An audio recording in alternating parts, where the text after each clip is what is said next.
Praise the Lord. ஆண்டவரும் இரட்சகருமாய் இருக்கிற இயேசு கிறிஸ்து இனிய நாமத்தினாலே அனுதின வாழ்வின் மன்னாவின் நிகழ்ச்சிக்கு உங்களை அன்புடன் வரவேற்கிறேன். கர்த்தர் தாமே உங்களை ஆசீர்வதிப்பாராக. இந்த நாளிலும் கூட வாழ்வின் மன்னாவிற்கான வார்த்தைகள் 1 நாளாகமம் புஸ்தகம் 4ஆம் அதிகாரம் 9-10 வசனங்களை பார்ப்போம். கர்த்தர் ஆசீர்வதிப்பாராக. ஆமென். அல்லேலூயா. அப்படியாக 9வது வசனம் சொல்லுகிறது, யாபேஸ் தன் சகோதரை பார்க்கிலும் கனம் பெற்றவனாய் இருந்தான். அவன் தாய், நான் துக்கத்தோடே அவனை பெற்றேன் என்று சொல்லி அவனுக்கு யாபேஸ் என்று பெயரிட்டாள்.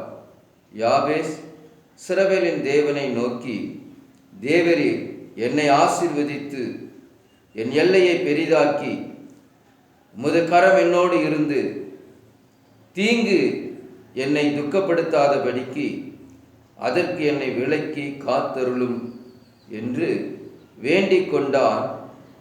அவன் வேண்டிக் கொண்டதை தேவன் அருளினார். ஆமென்.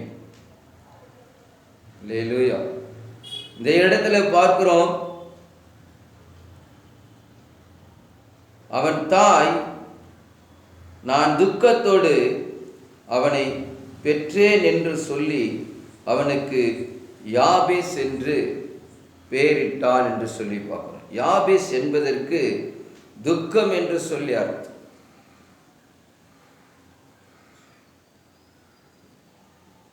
அவன் பேர் துக்கம்.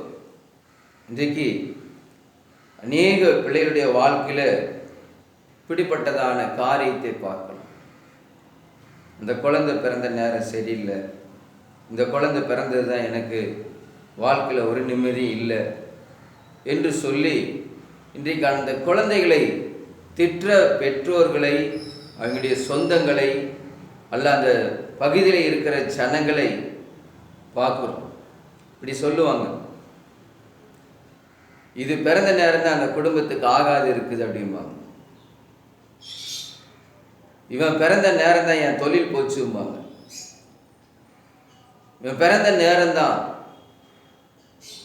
நான் எப்படியெல்லாம் இருந்தேன், இன்னைக்கு இப்படி ஆகிட்டேன் அப்படின்னு சொல்லி அந்த குழந்தைகளை, அந்த பிள்ளைகளை அநேகர் திட்டுகிறதை பார்க்குறோம். நாம் இருக்கிற பகுதியிலே இதை பார்க்கலாம். உலகத்தில் நடக்கிற நடைமுறை. அவனை துக்கம் துக்கம் என்று சொல்லி, யாபேசை அழைத்த போது துக்கம் துக்கம் என்று சொல்லித்தான் அழைத்திருப்பான். துக்கம் துக்கம், எளவு விழுந்தவனே, அப்படியெல்லாம் திற்ற காரியத்தை பார்க்கணும். இன்றைக்கு இந்த மாதிரி சூழ்நிலையில இருக்கிற அநேக பிள்ளைகள் இருக்கலாம். இன்னைக்கு அநேகர் இந்த சூழ்நிலையில் இருக்கிற யாபேசை போல அந்த குழந்தை பிறந்தது நிமித்தமாக அந்த குடும்பத்தில் ஏதோ பிரச்சனைகள் அவங்களுக்குள்ள ஆயிருக்கலாம். அதுக்கு அந்த குழந்தை பொறுப்பு கிடையாது. அது எப்படி அந்த குழந்தையை சொல்ல முடியும்? அந்த பிள்ளை எப்படி சொல்ல முடியும்? ஆனால் எல்லாரும் என்ன பண்ணுவாங்க, அந்த குழந்தைகளை தான் திட்டுவாங்க. இது பிறந்த நேரம் சரியில்லை, இது சனியா பீட, இது இளவு விழுந்தது, இப்படியெல்லாம் திட்டி அந்த குழந்தைகளை இருதயத்தை புண்படுத்துகிற காரியத்தை பார்க்குறோம். அந்த பிள்ளைகளுடைய இருதயத்தை புண்படுத்துகிற காரியத்தை பார்க்குறோம். அந்த குழந்தையினுடைய இருதயம் எப்படி துடிக்கும். குழந்தை பருவத்திலேருந்து அப்போ தெரியாது. ஆனால் கொஞ்சம் வளர்ந்து கொஞ்சம் எல்லாம் ஞானமெல்லாம் வருகிற போது, அறிவெல்லாம் வருகிற போது, அதை புரிந்து கொள்ளுகிற போது அந்த பிள்ளைகளுடைய வாழ்க்கை எப்படி இருக்கும் என்று சொல்லி சற்று யோசித்து பாருங்கள். எனக்கு அருமையான சகோதரனே, சகோதரியே, இதை கேட்டுக்கொண்டிருக்கிற இப்படிப்பட்ட சூழ்நிலையில் நீங்களும் இருக்கலாம். உங்கள் குடும்பத்தில் அப்படி பிரச்சனைகள் நடந்திருக்கலாம். யாபேஸ் என்றாலே துக்கம் என்று சொல்லி அவனை கூப்பிடுற போதெல்லாம் துக்கம் துக்கம் துக்கம் தான் கூப்பிடுவாங்க. டே துக்கம், டே துக்கி, இப்படித்தான் கூப்பிட்டுருப்பாங்க. எனக்கு அருமையான தேவ செல்லமே. ஆனா அந்த 9வது வசனத்துல யாபேசின் சகோதரை பார்க்கிலும் கனம் பெற்றவனாயிருந்தான். யாபேஸ் தன் சகோதரரை பார்க்கிலும் கனம்பற்றவனாய் இருந்தான் என்று சொல்லி பார்க்கிறோம். யாரு? எல்லாரால் அவமதிக்கப்பட்டவன். எல்லாரும் அவனை திட்டி அவமானப்படுத்தி இருதயத்தை நோகடிச்சுவீங்க. ஒரு குடும்பத்தில் 5-6 பிள்ளைங்க இருக்கிறாங்கன்னா ஒரு குழந்தையை மட்டும் நேசிக்கல அப்படின்னு எப்படி இருக்கும்? இங்கே அப்படித்தான் அந்த சகோதரர்களை இவனை துக்கம் என்று சொன்னதுனால தன்னுடைய சகோதரர்களே அவனை பகைத்திருக்கலாம், தன் சகோதரர்களே அவனை கிண்டல் செய்திருக்கலாம், கேலி பண்ணியிருக்கலாம், அவமானப்படுத்தியிருக்கலாம், நிந்தித்திருக்கலாம். நீ எங்களோடு கூட பிறந்த பார் என்று சொல்லி அவமானப்படுத்தியிருக்கலாம். நீ பிறந்ததே எங்க குடும்பத்துக்கு அவமானம் என்று சொல்லி நினைத்து பேசியிருக்கலாம். ஆனால் அவர்களுக்கு முன்பாக யாபேஸ் தன் சகோதரை பார்க்கிலும் கனம் பெற்றவனாய் இருந்தான் என்று சொல்லி 9வது வசனத்தில் முதல் பகுதி சொல்லுது. அப்ப இவன் கனம் பெற்றிருப்பதற்கு காரணம் என்ன?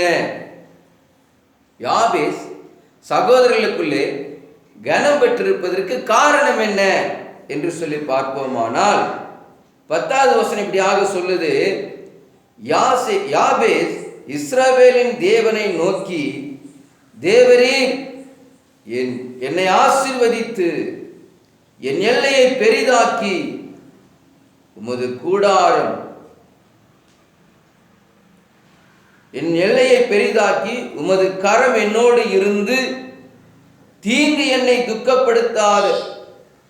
துக்கப்படுத்தாதபடிக்கு அதற்கு என்னை விலக்கி காத்தருளும் என்று சொல்லி ஜெபிக்கிற காரியத்தை பார்க்கிறோம். ஆமென், அல்லேலூயா, அல்லேலூயா.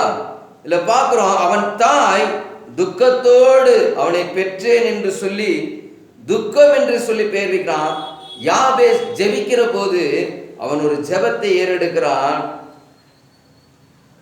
தீங்கு என்னை துக்கப்படுத்தாதபடிக்கு அதற்கு என்னை விலக்கி காத்தருளும் என்று சொல்லி ஜெபிக்கிற காரியத்தை பார்க்கிறோம். அவனை பேச்சின பேச்சு அவனை துன்பப்படுத்தினது, வேதனைப்படுத்தினது அவன் இருதயத்தில் ஆழமாய் பதிந்திருக்கிறது.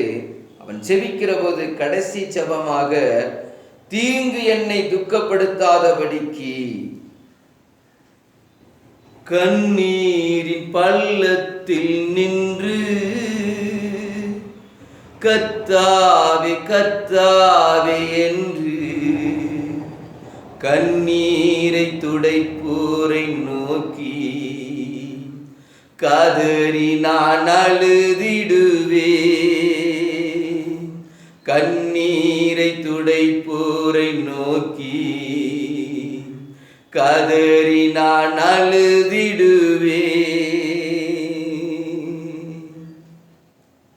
அவன் கண்ணீரை யாராவது துடைக்க மாட்டாங்களா?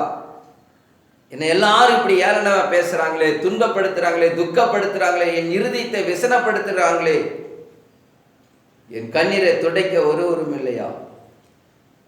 இந்த நிந்தையை மாற்றி போட ஒருவரும் இல்லையா? இந்த கசப்பான வாழ்க்கையை மாற்றி போட ஒருவரும் இல்லையா? என்னை எல்லாரும் இப்படி சொல்லுகிறார்களே என்று சொல்லி அவன் அங்கலாய்த்திருக்கலாம். கலங்கும் என்னுள்ளும் பலனில்லை தேவா, பலப்படுத்தும் தேவா நான் கதறுகிறேன். அல்லேலூயா. அப்படி துக்கத்தோடு அவன் அழுது, அந்த வேதனையெல்லாம் நினைச்சு அவன் அழுது தேவ சமூகத்தில் அமர்ந்து இஸ்ரவேலின் தேவனை நோக்கி அவன் செபிக்கிற ஜெபம், தேவரீர் என்னை ஆசீர்வதியும், என் எல்லையை பெரிதாக்கும், உமது கரம் என்னோடு இருக்கட்டும், தீங்கு என்னை துக்கப்படுத்தாதபடிக்கு அதற்கு என்னை விலக்கி காத்தருளும் என்று சொல்லி ஜெபிக்கிறான்.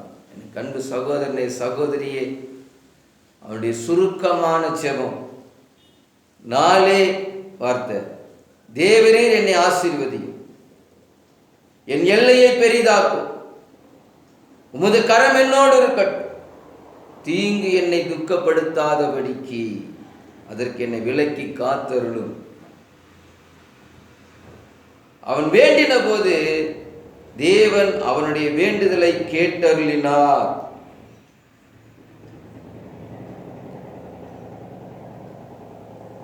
தேவன் யாபேசுடைய ஜெபத்தை கேட்டருளினார்.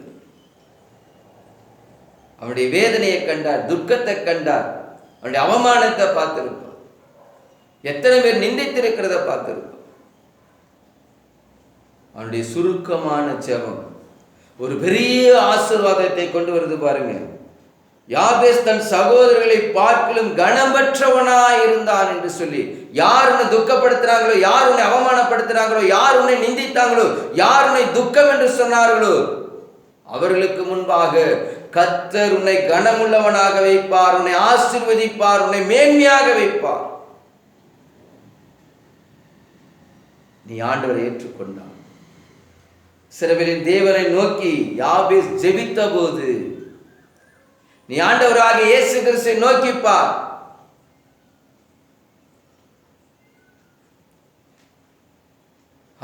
ஆபிரகாமுக்கு சொன்ன அத்தனை ஆசீர்வாதங்களும் ஆண்டவராக இயேசு கிறிஸ்து கல்வாரி சிலுவையிலே சம்பாதித்திருக்கிறாரே. யாரெல்லாம் இயேசு கிறிஸ்துவை ஏற்றுக்கொள்கிறார்களோ அவர்கள் எல்லாம் ஆபிரகாமுடைய ஆசீர்வாதத்திற்கு சுதந்திரவாளிகளாயிருக்கிறார்.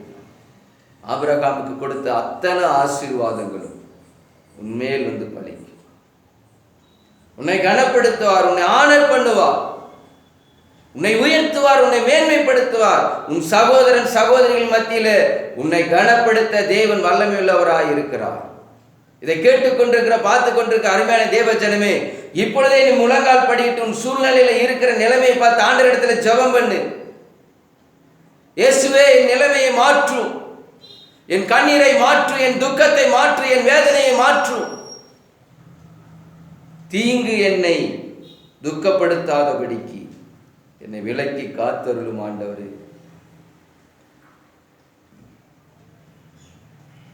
யாபேசுடைய சுருக்கமான ஜெபத்துக்கு பெருக்கமான ஆசீர்வாதங்கள். இன்றைக்கு இப்பொழுதே நீங்க ஒரு நிமிஷம் உட்கார்ந்து ஆண்டவரிடத்துல, இயேசுவே என்னை ஏற்றுக்கொள்ளும், என் உள்ளத்திலே வாரு, என் துக்கத்தை மாற்று, என் கண்ணீரை மாற்று, என் கவலைகளை மாற்று, என் வேதனைகளை மாற்று, எல்லாருடைய ஏச்சுக்கும் பேச்சுக்கும் ஆண்டவரே என்னை மாற்றும், என்னை ஆசீர்வதி, என் எல்லையை பெரிதாக்கும், உமது கரம் என்னோடு இருந்து என்னை நடத்தட்டும் ஆண்டவரே, என்னை வழி நடத்துங்க ஆண்டவரே. ஏசப்பா, யாபேசின் எல்லையை விரிவுபடுத்தின தேவன், யாபேசை ஆசீர்வதித்த தேவன், யாபேசோடு தேவனுடைய கரம் இருந்தது போல உங்களோடு தேவனுடைய கரம் இருந்து உங்களை எல்லா தீங்குக்கும் விலக்கி காப்பாற்ற ஆண்டவராக இயேசு கிறிஸ்து வல்லமை உள்ளவராயிருக்கிறார்.